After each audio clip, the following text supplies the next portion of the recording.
Hey family, welcome to Before It's Too Late. I'm Isaiah Brown, a proud Black trans man, writer, and speaker. And this podcast is where I share my own story and invite others to share theirs. Here, we talk about real life, the good, the hard, the funny, and everything in between.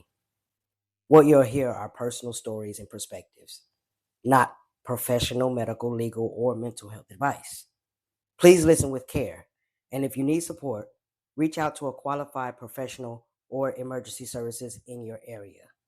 All right, y'all. Let's get into today's episode. Again, welcome to Before It's Too Late. I am your host, Isaiah Brown. And today's episode is a chapter from my story. This chapter is also written in my upcoming book. My therapist made me write it. This chapter was written about 7 to 8 years ago. And it is my promo chapter, and the title of it is Letter to My Ex. So I'm going to go ahead and flip these pages on y'all. And the purpose of me sharing it is to be able to help someone else heal going through their journey. And if you're listening to it and it's something that you can't relate to, maybe someone else you know or someone you meet on the street, be able to get some use out of this story. All right. So, all right, here you go. Letter to my ex. Dear ex, when I think of you, I think of no other. It's true what we had was real. No other woman has ever made me feel like you did. Girl, you had me tripping, ripping and running the damn streets all throughout the wee hours just to get to you. Now that we're through and I know better, ain't nobody's kitty cat that good. I ain't holding no grudges or nothing. I just wish I never met you. Every time I see your sister, I go the other way or rebuke her in the name of Jesus. I ain't gonna lie. I want to slap the hell out of her for introducing us to each other. Oh, please believe I want to slap the hell out of you too. That's how real I can't stand you. I hate you with a passion and wish that you never existed. I have a confession for you. And now that we're literally not in each other's face, I gotta tell you, I used to mess with your sister before I messed with you. She probably didn't tell you because it was an off and on thing from ages 14 to 17.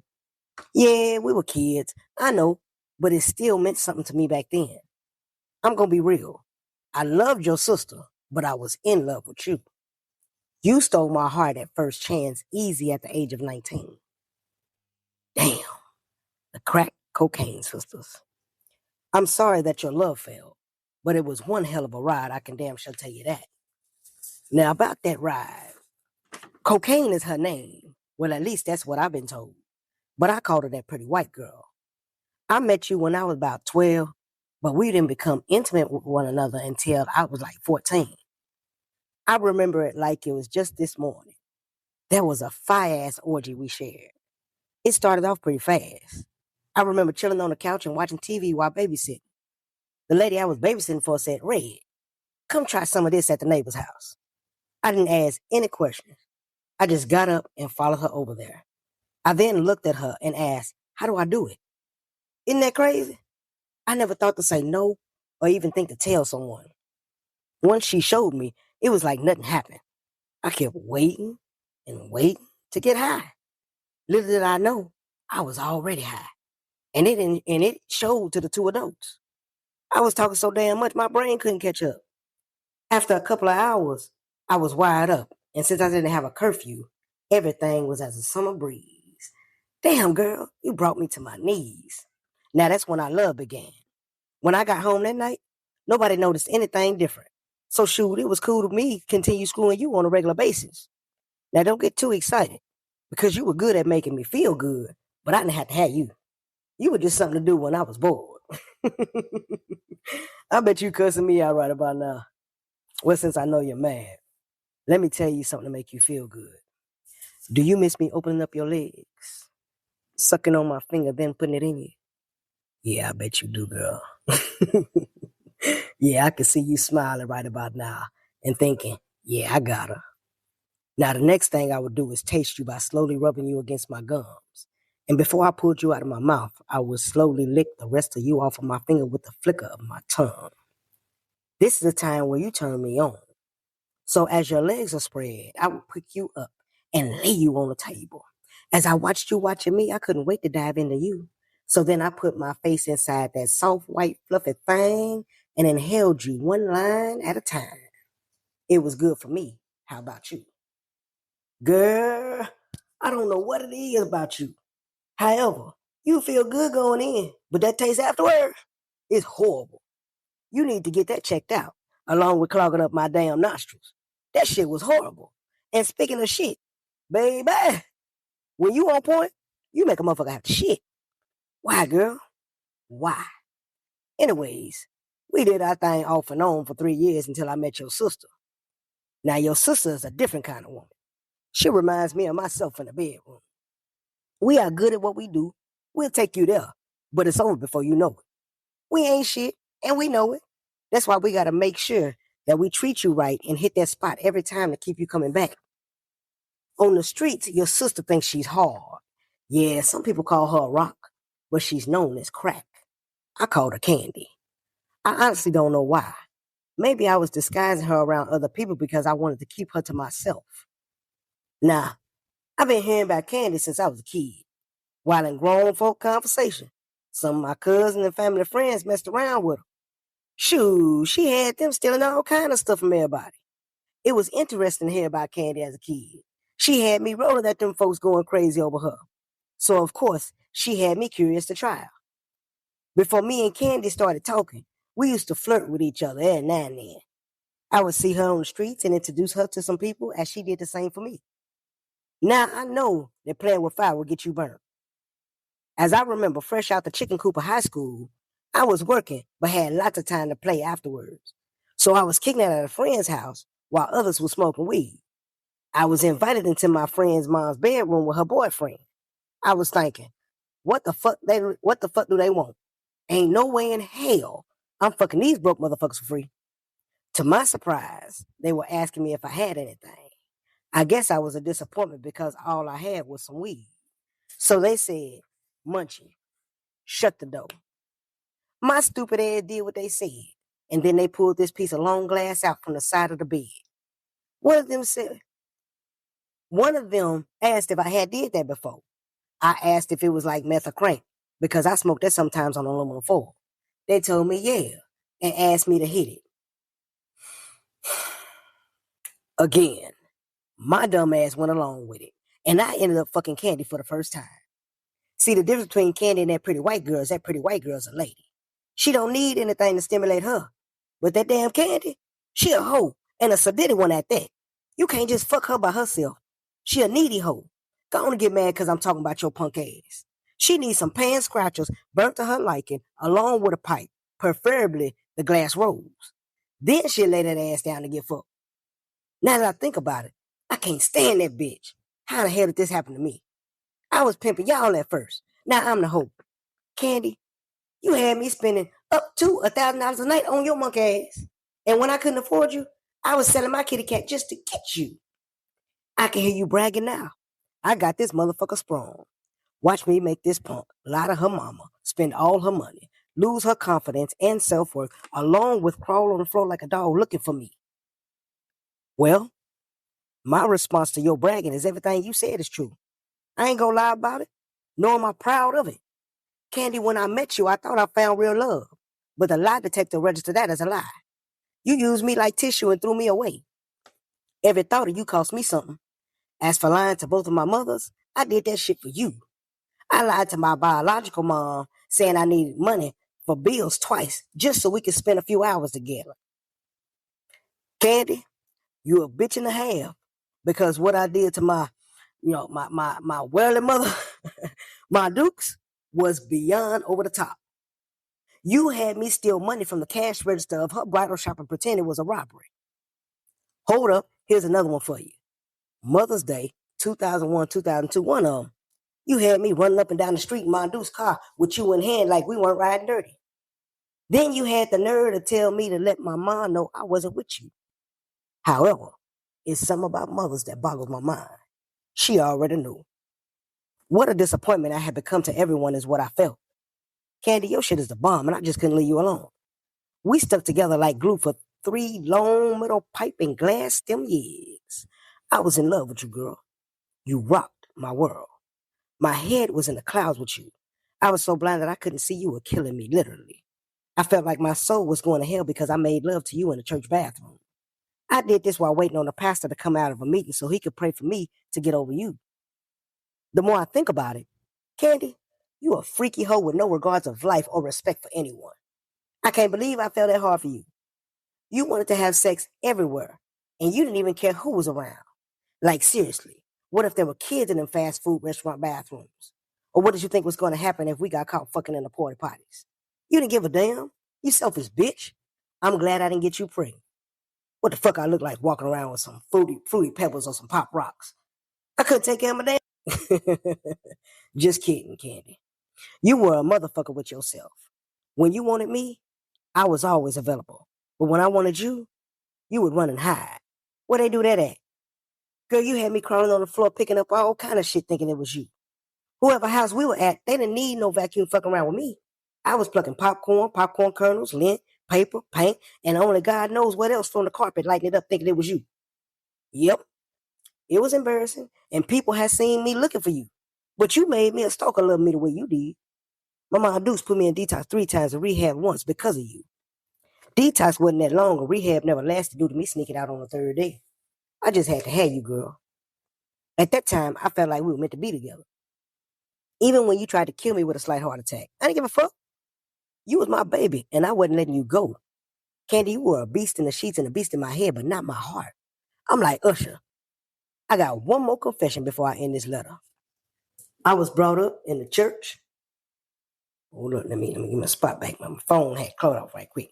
Phone cut off. Hold on. I was brought up in a church, and I know God.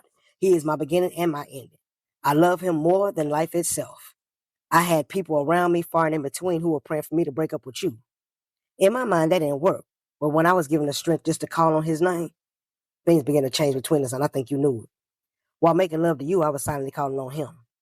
That led me to reading his word and attentively attending church. The more I dove into him, the more he dwelt within me. I'm glad to say that eventually in 2002, we broke up. It was a blessing for me. It didn't take 12 steps. It only took one. And that was calling on the name of Jesus. I can't say that happens for everyone, but it did for me. See, baby, prayer truly changes things, but faith without works is dead. I was surrounded by people who were praying for me until I was able to pray for myself. Then we prayed together. By now, you probably stopped reading my letter, but that didn't stop me from writing it. My life changed for the better after us, and I felt incredibly healthy in the mind, body, and soul. Oh, but just like them scraggly, no good, desperate, lonely exes that won't leave you alone, you and your sister hit me up in 2006. How the hell did y'all find me in Tennessee? I'm for real. This is something serious. You heifers came all the way from Tacoma, Washington for just little old me? I must be never mind. I'm a changed person now. I hate to admit it, but you two screwed me for the last time the entire summer. It was crazy after 4 great years without you, and all it took was an invitation from your sister, that pretty white girl. Man, I have to remember we all fall short of the glory of God. In case you're wondering, yep, it was good. A little too good. Running to the toilet good. I was wondering, why now? After that first free night of y'all, I didn't know who to call or tell because now I'm afraid and ashamed. So I dropped my pride and called my girlfriend at the time. Damn, she didn't answer. I blew up her phone for about an hour in between breaks of school and y'all. I finally said, forget it. I got in my car and drove to her house. Now, this some crackhead shit right here. 5 something in the morning, banging on her window, yelling her name because she didn't answer the phone or the door. Looking back on this, I can't do anything but shake my head. Well, about 30 minutes of banging and calling, she answered the door and asked what was wrong. Before I could answer, she said, is one of them chicken heads chasing you? I looked at her with my head cocked like a confused puppy and was slow to respond because I was high as hell. So she told me the time, and I broke down and cried like a baby, telling her what I had done. To my least expectation, she held me, rocked me gently, and whispered in my ear, we are going to get through this. Thank you so much, Puddin'. 3 months later, we did, and I owe it all to God again. I called upon his name, and he delivered me. Now I lift up my hands and praise his holy name and shout deuces to my ex. Amen. Now, I stumbled a little bit on that. Look, I didn't record this thing too many times, but that is my that is my promo chapter, Letter to My Ex. And with that, after every chapter that I write, I do a poem with it. And so I'm getting ready to read Love Letter to My Ex. Anticipation is heavy. My mouth is ready to see you, touch you, breathe you, and caress every substance of your body. When I see you, will I be able to maintain or will I lose conscience of my brain? Just the thought of you is driving me insane. I gotta have you. Crack, cocaine. You're either piercing to my soul or thorn in my side, but fuck all of that. I just want to get high.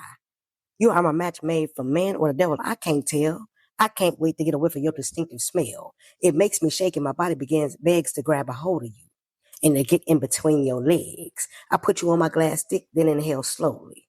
Hold it, hold it, hold it. Exhale. Damn, it's like a magic trick of complications. No more lifelong complications. I love my mama, so what? I was molested. Minimum wage job, can't afford to buy the best shit. Absent father issues, back up. I don't need clinics or tissues. Can't cry with dry eyes. I'm gonna pull again to get my next high. Hold it, hold it, hold it. Exhale. Ooh, I'm feeling fabulous. I'm in love right now because you're a bad bitch. You've taken away all my pain from all the bad shit that's been bothering me since before I could read. I need you because I can't tell nobody, and that has caused my soul to bleed. I'm feeling good right now, but you're trying to leave me. So I'll push you back down the dick real easy, sliding you one way then the other. Hit it again while we play fight under the covers. Hold it, hold it, hold it. Exhale. Happiness is now turning into disastrous. I feel like this is my last kiss. What can I do to spend a little more time with you? Bank account on 10 and a half. Fuck it. I'm going to do an overdraft. 100 is the max. That's enough to get us relaxed. Now headed to the jewelry store on the block looking for the perfect rock. Too anxious to make it back to the crib. Lay back in this car and show me what it is. Hold it. Hold it. Hold it. Exhale. Finally made it to the house. We've been fucking for the last 3 hours. It's now dawn and I ain't even hit the shower. Wait, where the hell did you go? Baby. Baby. Baby. What the hell is this bitch at? I know I seen her in the couch cushions. Let me put her on top and keep pushing. Hold it. Hold it. Hell no, that ain't it. I done smoked some damn lint. Let me try again. Looking at the floor as I get on all floors. Picking at the carpet, food crumbs and tiny garbage has hit my glass dick as I start to feel sick. Burnt smells of plastic, paper, and elastic is getting on my damn nerves. I give up. Fuck it. You can leave. Shit, I can't breathe. I need my inhaler. So I reach in my pocket and immediately my dick felt like a rocket. I found a piece of you, boo. Ride the dick one more time before I go to work. Hold it. Hold it. Hold it. Exhale. All right, y'all. That is my chapter. Letter to My Ex. I'd love to hear someone else's story if you can relate to it, whether it was you, your personal story, your personal chapter, or if it was a family member, a loved one, however it may be. I'd surely love to hear from you guys. Please hit me back up with that. And thank you for listening. All right. Until next time, you guys, be blessed.